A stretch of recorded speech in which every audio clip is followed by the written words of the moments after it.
അല്ലാഹു സുബ്ഹാനഹു വ തആല പറയുകയാ, വളരെ പ്രധാനപ്പെട്ട ഒരായത്താണ്. ഇതൊരു കുടുംബത്തിന്റെ, ഒരു ജീവിതത്തിന്റെ, ഒരു വീടിന്റെ എല്ലാ സന്തോഷവും, എല്ലാ സമാധാനവും, സർവ്വ ഐശ്വര്യവും, സർവ്വ അഭിവൃദ്ധിയുമെല്ലാം അള്ളാഹു പറയുകയാണ് മൂന്ന് കാര്യത്തിലാ. ഇത് ബാക്കി പറഞ്ഞതല്ല, ഖുർആൻ തന്നെ പറഞ്ഞടാ. വസക്കരിയാ ഇദ് നാദാ റബ്ബഹു റബ്ബി ലാ തദർനി ഫർദൻ വഅന്ത ഖൈറുൽ വാരിസീൻ. ബഹുമാനപ്പെട്ട സക്കരിയ നബി അലൈഹിസ്സലാത്തു വസ്സലാമിന്റെ കുടുംബത്തെ കുറിച്ച് പറയുമ്പോ ആരാ സക്കരിയ നബിയുടെ മകനാരാ? ബഹുമാനപ്പെട്ട യഹ്യാ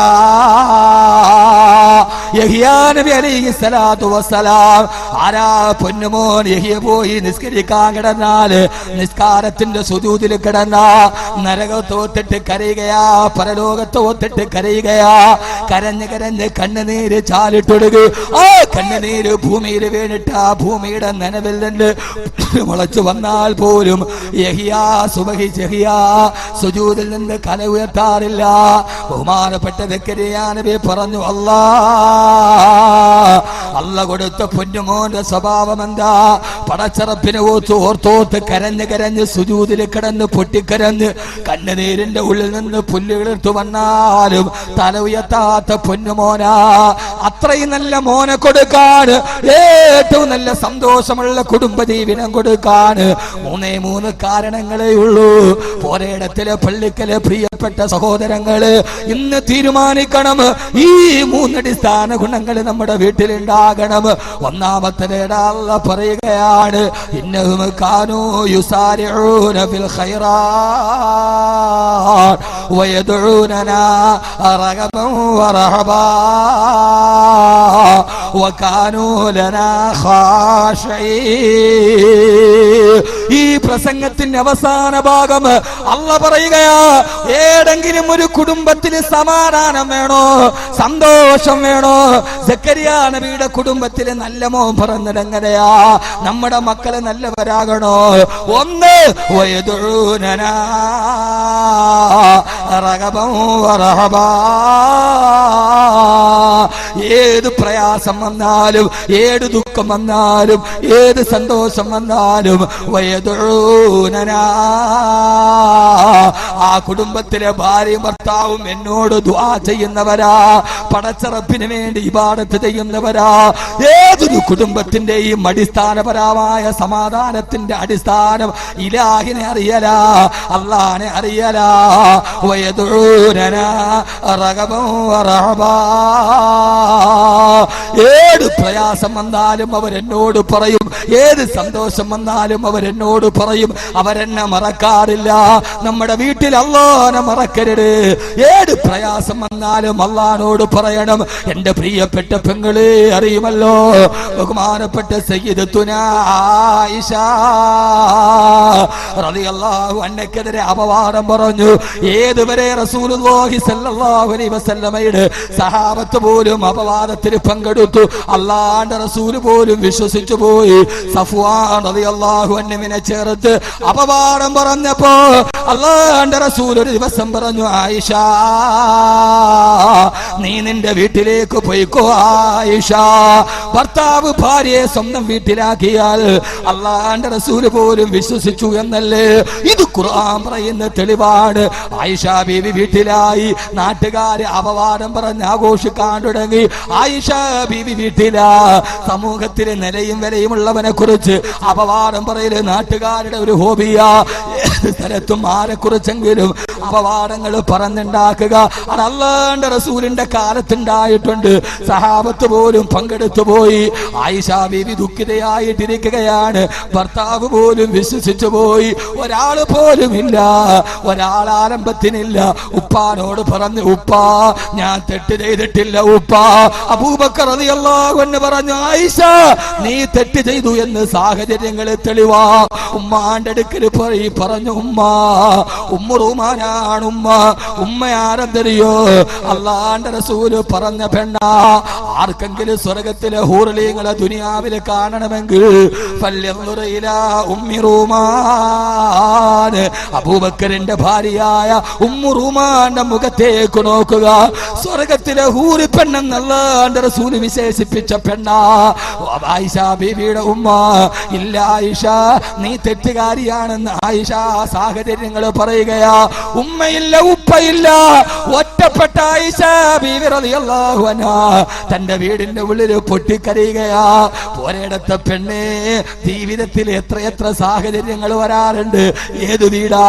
10 മുഴം നീളമുള്ള 8 മുഴം വീതിയുള്ള ഒന്ന് ആരെങ്കിലും കടന്നുപോയാ തലകുനിച്ച് കയറി പോകുന്ന, ആകാശത്ത് മഴ പെയ്താലും മഴത്തുള്ളി മുഴുവനും പെയ്തുറങ്ങി താടോട്ടിറങ്ങുന്ന ഒരു ചെറ്റക്കുടിലിന്റെ ഉള്ളിലിരിക്കുകയാ. ഏതാണ്ട് 15 ദിവസത്തോളം പൊട്ടിക്കരയുകയാണ്. ഏറ്റവും വലിയ വിഷമമാണ്, പ്രയാസമാണ്. ആ സമയത്താണ് ആകാശത്ത് നിന്ന് ആയത്തിറങ്ങുന്നത്, തിരുദൂതരെ ഇന്നല്ലദീന ജാഊ ബിൽഇഫ്കി ഉസ്ബത്തും മിൻകും. അങ്ങയുടെ ഭാര്യ പരിശുദ്ധയാണ് നബിയേ. അല്ലാഹുവിന്റെ റസൂൽ വീട്ടിലേക്ക് ഓടി. ഹബീബായ നബിയെ കണ്ട ആയിഷ ബീവി പാഞ്ഞു വന്നിട്ട് അല്ലാഹുവിന്റെ റസൂലിനെ കെട്ടിപ്പിടിച്ചു പൊട്ടിക്കരഞ്ഞ്, യാ റസൂലല്ലാഹ്, എനിക്ക് വേണ്ടി ആയത്തിറങ്ങിയോ നബിയേ. കൂട്ടുകാരികൾ ഓടി വന്ന ആയിഷ ബീവിയുടെ അടുക്കലേക്ക്, ആയിഷ നിനക്ക് വേണ്ടി ഖുർആൻ ഇറങ്ങി ആയിഷ, ജിബ്രീൽ വന്നു ആയിഷ. ആ സമയത്താണ് ആയിഷ റളിയല്ലാഹു അൻഹ പറഞ്ഞത്, എങ്ങനെയാണ് എനിക്ക് വേണ്ടി ആയത്തിറങ്ങാതിരിക്കുക, ആയത്തിറങ്ങാതിരിക്കുക? എനിക്ക് വേണ്ടി അപവാദം പറഞ്ഞ അന്ന് മുതൽ ഇന്നത്തെ രാത്രി വരെ പാതിരാ സമയത്ത് ഉറങ്ങാതെ ഞാൻ പറഞ്ഞത് ഒരേ ഒരു വാക്കു മാത്രമാണ്. ആയിഷ എന്ന പെണ്ണ് പറയുകയാ, എനിക്കെതിരെ അപവാദം തുടങ്ങിയ അന്ന് മുതൽ ഇന്നേ വരെ പാതിരാത്രി ഒരൊറ്റ വാക്കേ ഞാൻ പറഞ്ഞിട്ടുള്ളൂ, ഹസ്ബുനല്ലാഹു നിഅമൽ വകീൽ നിഅമൽ മൗലാ വ നിഅമൻ നസീർ. പെങ്ങളെ, പഠിച്ചോരു പെണ്ണിന്റെ ആയുധമാ. ആ സമയത്തും പാതിരാത്രിയിൽ എനിക്കെതിരെ കഥകൾ പറഞ്ഞിട്ട് നാട്ടുകാര് പൊട്ടിച്ചിരിക്കുമ്പോ, എന്റെ ചാരിത്യത്തെ അവര് ചോദ്യം ചെയ്യുമ്പോ, എന്റെ വീടിന്റെ ഉള്ളിലിരുന്നിട്ട് പാതിരാ സമയത്ത് ഉറക്കമളച്ചിട്ട് ഞാൻ പറഞ്ഞത് ഒരേ ഒരു വാക്കാ, ഹസ്ബുനല്ലാഹു നിഅമൽ വകീൽ നിഅമൽ മൗലാ വ നിഅമൻ നസീർ. ഹസ്ബുനല്ലാഹ്, എനിക്കെന്റെ റബ്ബ് മതി, എനിക്കെന്റെ റബ്ബ് മതി, എനിക്കെന്റെ റബ്ബ് മതി, അവനല്ലാതെ എന്നെ രക്ഷപ്പെടുത്താനില്ല. ചെറ്റക്കൂരയിലിരുന്നിട്ട് പടച്ച റബ്ബിനെ കുറിച്ചോർത്ത ഒരു പെണ്ണിന്റെ പേരിലാണ് ആയത്തിറങ്ങിയെങ്കിൽ, എന്റെ പ്രിയപ്പെട്ട പെങ്ങള്, കോൺക്രീറ്റ് സൗധത്തിൽ നിന്ന് രാജകീയ നൗകയിലേറി 5 നക്ഷത്ര ഹോട്ടലുകളുടെ പിന്നാമ്പുറങ്ങളിൽ സുഖം തേടി അലയുന്ന അഭിനവലോക ഭൗതിക വിശ്വാസ സംസ്കാരത്തിന്റെ പുറകിലോട്ട് പോയ എന്റെ പ്രിയപ്പെട്ട മുസ്ലിം ഉമ്മ, എനിക്കെന്റെ റബ്ബ് മതി, എനിക്കെന്റെ റബ്ബ് മതി, എനിക്കെന്റെ റബ്ബ് മതി. ഹസ്ബുനല്ലാഹ്, ഹസ്ബുനല്ലാഹ്, ഹസ്ബുനല്ലാഹ്, എനിക്കെന്റെ റബ്ബ് മതി എന്ന് പറയുന്നവളെ പരാജയപ്പെടുത്താൻ അമേരിക്കയുടെ ജാരസന്താനമായ ഇസ്രയേലിന്റെ വിമാനവേദ പീരങ്കികളിൽ തോക്ക് തുപ്പുമ്പോ വെടിയുണ്ടകൾ തങ്ങളുടെ നെഞ്ചിന് നേരെ പാഞ്ഞു വരുമ്പോ, ആ പാഞ്ഞു വരുന്ന ലോകത്തിലെ 3ാമത്തെ സായുധ ശക്തിയായ ഇസ്രയേലിന്റെ ടാങ്കുകളിൽ നിന്ന് പിരമിഡുകൾ പൈരങ്കികൾ പാഞ്ഞു വരുമ്പോ, നെഞ്ചും വിരിച്ചു നിന്നുകൊണ്ട് കരിങ്കല്ല് തിരിച്ചറിയുമ്പോ ഫലസ്തീനിലെ മക്കളും പറഞ്ഞത് ഒരേ ഒരു വാക്കാണ്, ഹസ്ബുനല്ലാഹ്, ഹസ്ബുനല്ലാഹ്, ഞങ്ങൾക്ക് ഞങ്ങളുടെ റബ്ബ് മതി എന്ന് പറഞ്ഞ് മയ്യത്തും വഹിച്ചുകൊണ്ട് ബൈത്തുൽ മുഖദ്ദസിന്റെ മുമ്പിലൂടെ യാത്ര പോകുമ്പോ, മയ്യത്തിന്റെ മുകളിലേക്ക് ബോംബ് വന്ന് വീടുമ്പോ, ആ സമയത്തും ഉറക്കെ പറയുന്നതെന്താ, ഹസ്ബുനല്ലാഹ്, ഹസ്ബുനല്ലാഹ്, ഹസ്ബുനല്ലാഹ്, എനിക്കെന്റെ റബ്ബ് മതി, എനിക്കെന്റെ റബ്ബ് മതി. അതുകൊണ്ട് എന്റെ പ്രിയപ്പെട്ട സഹോദരിമാരോട്, ജീവിതത്തിലേത് പ്രതിസന്ധി വന്നാലും ഒരു പെണ്ണിന് കയ്യിൽ വെക്കുന്ന ഒരേ ഒരായുധമേടാ. നിന്നെ കുറിച്ച് ആളുകൾ കഥ പറയട്ടെ, നിന്റെ ഭർത്താവ് നിന്നെ വലിച്ചെറിയട്ടെ, ഏത് പ്രയാസമുണ്ടായാലും പെങ്ങളെ മുറുകെ പിടിക്കണം. നിസ്കാരപ്പാലിരുന്നിട്ട് രാത്രിയിൽ പറയണം, ഹസ്ബുനല്ലാഹ്, ഹസ്ബുനല്ലാഹു നിഅമൽ വകീൽ നിഅമൽ മൗലാ വ നിഅമൻ നസീർ. എനിക്കെന്റെ റബ്ബുമട്, എനിക്കെന്റെ റബ്ബുമട്. ഒരു പുരുഷായുസ് മുഴുവനും ജയിലിന്റെ കാരിലും പടിക്കുള്ളിലിട്ടിട്ട് സവർണ ഫാസിസ്റ്റ് ഭരണകൂടം മുഴുവനും ജുഡീഷ്യറിയും ഡെമോക്രസിയും അടക്കമുള്ള സർവ്വതും വലയുമായി കടന്നു വരുമ്പോൾ ഒരു പുരുഷായുസ് മുഴുവനും ജയിലിൽ കിടന്ന് അവസാനം ജാമ്യത്തിന്റെ വെളിച്ചം കണ്ട് വെളിയിലിറങ്ങുമ്പോ അബ്ദുന്നാസർ പറഞ്ഞതും ഇത് തന്നെയാ. എനിക്ക് മന്ത്രിമാരെ പേടിയില്ല, എനിക്ക് കോടതിയിൽ വിശ്വാസമുണ്ട്. ഹസ്ബുനല്ലാഹ്, എനിക്കെന്റെ റബ്ബ് മതി. ഏത് സയനിസ്റ്റ് ഫാസിസ്റ്റുകൾ കൂടുകെട്ടിയാലും എനിക്കെന്റെ റബ്ബന്റെ കൂടെ ഉണ്ടെങ്കിൽ എന്റെ സൂഫിയാടെ കിടപ്പറയിൽ ഞാനെത്തുമെന്ന്, എന്റെ മക്കളുടെ മുമ്പിൽ ഞാനെത്തുമെന്ന് അബ്ദുന്നാസർ മഅദനി പറഞ്ഞതുപോലെ പൊന്നു സഹോദരങ്ങളെ, ഏതൊരു കുടുംബത്തിന്റെയും ഐശ്വര്യത്തിന്റെ അടിസ്ഥാനം വയദൂനനാ റഗബൻ വറഹബാ. ഏത് പ്രയാസം വന്നാലും ഏത് സന്തോഷം വന്നാലും പടച്ചറപ്പിന്റെ മുമ്പിലോട്ട് കടന്നു പോവുക. സന്തോഷത്തിന്റെ സമയത്തും സങ്കടത്തിന്റെ സമയത്തും പടച്ചറപ്പിന്റെ മുമ്പിൽ വീഴുക, അള്ളാഹുവിനെ അറിയുക. ഒരു കുടുംബത്തിന്റെ സമാധാനം അതിന്. ഞാൻ ആരും എഴുന്നേക്കരുത്. ഇൻഷാ അല്ലാഹ് പ്രധാനപ്പെട്ട 1-2 കാര്യം അള്ളാഹു നൽകട്ടെ. അതെപ്പോ പ്രയാസം വരുമ്പോ മാത്രമല്ല, പിന്നെ വല്ലാത്തൊരു സന്തോഷം നമ്മുടെ വീട്ടിലുണ്ടായി. അപ്പോഴും